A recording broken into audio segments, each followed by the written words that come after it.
Let's talk about the Don Lemon case. I think you and I may disagree on this one.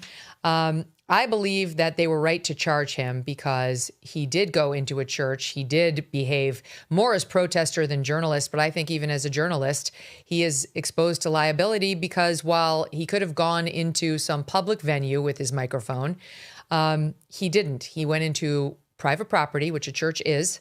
He was told specifically by the pastor to leave, which he then didn't. And unfortunately for Don Lemon, there is a right by churchgoers to be left alone. And so while these antics might have flown had he been on truly public property, they're not going to fly here thanks to the FACE Act and the Klan Act, which protects against conspiracies that violate somebody else's rights. And people's right to observe their faith is pretty well established. So that's why I think Don Lemon's in a lot of trouble, whether they think he was acting as a journalist or not. Do you disagree with me? Well, I agree with much of that. I obviously disagree with Attorney General Ellison, who told the people of Minnesota that the FACE Act doesn't apply to places of worship. It only applies to abortion clinics, which is just completely untrue. It most certainly does apply in these circumstances. My only issue with the Don Lemon arrest is I think that courts are very likely to view him as engaged in a protected journalistic exercise. That doesn't necessarily mean it will be a complete defense. We're going to have to see specifically what the conduct alleged would be to support the indictment. Lemon is an example. I actually talk about this in Rage of the Republic. I talk about the press and the role of the press in what I call mobocracy. You know, that we saw this with the French Revolution. We see it today, where you have journalists that blur the line between the press and advocates. And as you know, Megyn, in J schools now around the country, journalism schools, there's a rejection of objectivity and neutrality in these J schools. And so people like Lemon are sort of the face of that movement that good journalists are advocates. Well, that makes this a much more difficult question, as you pointed out. Was he there as a journalist or as an advocate? And so Lemon is going to force that issue. It's just that most judges will tend to run home on this First Amendment issue. They will view this as a journalistic exercise. Now, on the last point, I want to note that you said, well, he was told to leave, and that makes this trespass. That is true. There was an important case that was handed down by the Fourth Circuit, which held exactly that journalists do not have the right to trespass. And the problem is that those crimes are often prosecuted by the state. But it's clear, Yeah, trespass is a state crime. right. So it's clear the governor and the attorney general have no interest in prosecuting people on the left, like Don Lemon. But Professor, could I stick with the FACE Act for now? Do you really think that I could go in there with a group of protesters who were trying to block women from getting an abortion? They stormed the abortion clinic. They had chains. They chained themselves in front of the surgical doors so that no woman could cross. And I'm with them. And I, too, am making it difficult just by my mere presence for somebody to walk in and try to get an abortion. Megyn Kelly's there. She's got a camera on me. This is uncomfortable. That I would not be charged just because I'm a journalist and I have a right to report. My rights don't give me access everywhere. I can't go into somebody's surgery or their abortion clinic. And that's written right into the FACE Act.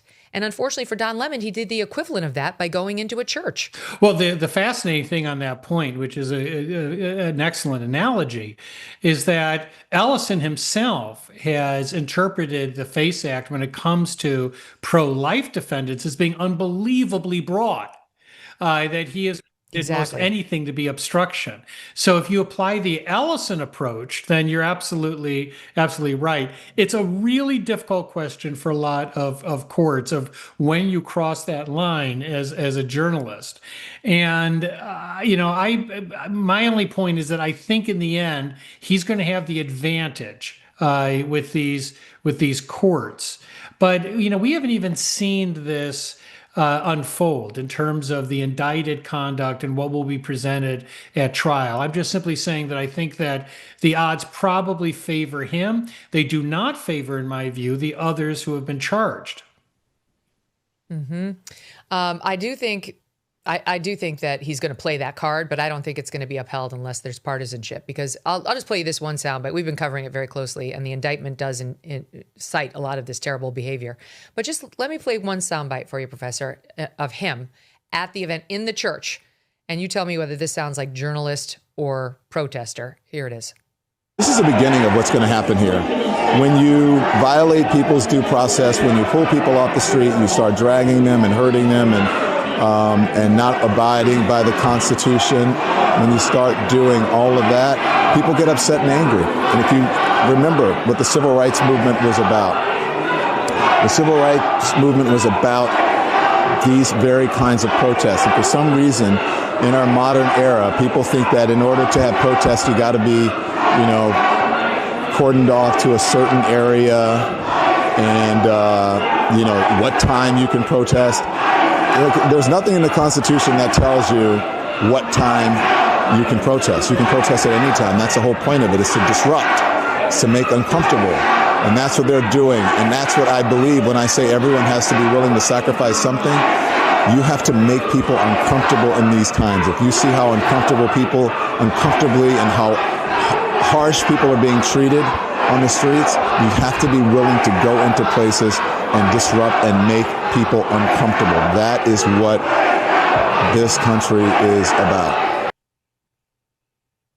Yeah, it's an extraordinary. I'm so glad you did show that passage. This is a guy who just last night got a standing ovation at an awards ceremony by folks in Hollywood. What they don't show, by the way, when he says that this is supposed to make people uncomfortable, is the child being cradled by his father because he's terrified because he came there to a church service and found himself in the middle of what seemed to be a building riot. And you also do, I think that your point is a good one, Megyn, that it is hard to see that as journalism. It seems to me to be advocacy.